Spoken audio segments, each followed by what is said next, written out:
Fifth class, Assalamu alaikum. I hope you all are fine and doing your work well. Today is 3rd May 2021, Monday. Students, open your book Nadban Urdu, page number 12. तफ़हीम मौलाना हाली. तफ़हीम आप लोग पहले भी एक कर चुके हैं. अजनबी पर भरोसा, ये भी सेम वैसे ही है. इसमें से आपने क्वेश्चन आंसर्स देखने हैं. पहले हम रीडिंग करेंगे. मौलाना हाली ख्वाजा अल्ताफ़ हुसैन हाली 1837 पानीपत में पैदा हुए. हाली सिर्फ 9 साल के थे कि उनके वालिद की वफ़ात हो गई. इब्तदाई तलीम हासिल करने के बाद उन्होंने मुख्तलिफ़ मुलाज़मतें की. बाद अज़ां मिर्ज़ा गालिब की शागिर्दी में शायरी शुरू की. फिर गवर्नमेंट बुक डिपो लाहौर और एंग्लो अरब स्कूल दिल्ली में मुलाज़मत इख्तियार की. 1904 में आला खदमात के सिले में इन्हें शम्सुल उलमा का खिताब मिला. हाली का शुमार उर्दू अदब के अहम शायरों, नसर नगारों और तनकीद नगारों में होता है. 1857 से कबल रवायती शायरी का अंदाज़ था, मगर 1857 के बाद हालात ने हाली के ख़यालात को यकसर बदल डाला. उनका जी चाहता था कि मुसलमानों की फ़लाह के लिए कुछ लिखा जाए. चनाचा उन्होंने मशहूर नज़म मुसद्दस मद्दुज्जज़र इस्लाम लिखी. मद्दुज्जज़र के मानी उतार चढ़ाव या तरक्की और तनज़्ज़ुली के हैं. इस मुसद्दस में हाली ने मुसलमानों के रुजू ज़वाल की दास्तान लिखी और पैगाम दिया कि हमें अपनी हालत खुद बेहतर बनानी होगी. मौलाना हाली की इस्लाही, इखलाकी और मिली शायरी ने उर्दू अदब पर गहरे असरात मुरतब किए.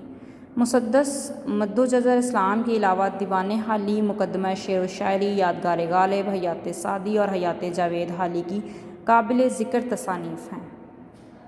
यहाँ पर बेटे ये आपकी पूरी रीडिंग है. अब हमने इसमें से सवालों के जवाब देने हैं. जैसे कि मौलाना हाली का पूरा नाम क्या है, तो आपने इधर से देखना है कि ख्वाजा अल्ताफ़ हुसैन हाली, यही नाम है ना उनका पूरा.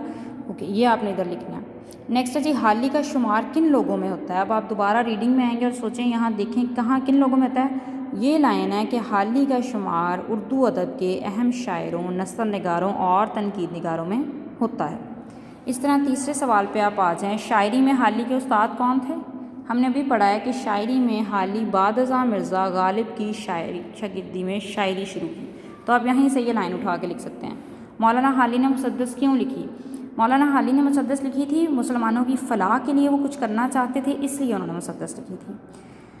हाली ने नज़म का नाम मुसद्दस मद्दुज्जज़र इस्लाम क्यों रखा और इसमें उन्होंने क्या पैगाम दिया. अब यहाँ आप आएँ सेकंड लास्ट लाइन में कि मुसद्दस मद्दुज्जज़र इस्लाम के अलावा दीवान हाली, मद्दुज्जज़र के मानी उतार चढ़ाव या तरक्की और तनज़्ज़ुली के हैं. सॉरी, यहाँ आएँ आप. तरक्की और तनज़्ज़ुली का मतलब होता है तरक्की, अरूज, और तनज़्ज़ुली जब होता है कि जब अरूज नहीं रहता या आप वो चीज़ जो मुसलमानों के अरूज की और ज़वाल की थी. ठीक है. अच्छा, इनकी अहम तसानीफ़ कौन कौन सी हैं जी. दीवान हाली हैं, मुकदमा शेर व शायरी है, यादगार गालिब है, हयात सादी है. आप इसमें से 2 या 3 लिख सकते हैं. हाली के अलावा उर्दू ज़ुबान के 2 मशहूर शायरों या नसर निगारों के नाम लिखें. आप खुद से भी लिख सकते हैं. मिर्ज़ा गालिब, मीर तकी मीर यहाँ लिखे हुए हैं. इसके अलावा अगर आप कुछ लिखना चाहते हैं तो आप लिख सकते हैं.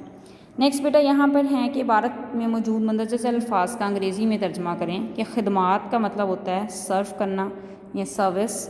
असरात, इफ़ेक्ट्स. मुलाजमत का मतलब भी होता है सर्विस या एम्प्लॉयमेंट. रूजो ज़वाल का मतलब होता है अप एंड डाउन. बेहतरी, बेटरमेंट. और वफ़ात, डेथ. ये भी आप लोगों ने अपने उर्दू नर्दबान की बुक पेज नंबर 12 और 13 पे लिखना है. जो बच्चे नोट्स लेके जा चुके हैं उनके नोट्स पर इनके आंसर्स भी हैं. वैसे आपने ख़ुद से पैरा में रीडिंग करनी है और ख़ुद से आंसर लिखने की कोशिश करनी है. फिर भी अगर आपको समझ ना आए, if you have any kind of queries and questions, inbox me. इंशाल्लाह I will give you feedback as soon as possible. Thank you students. I hope you all understand well.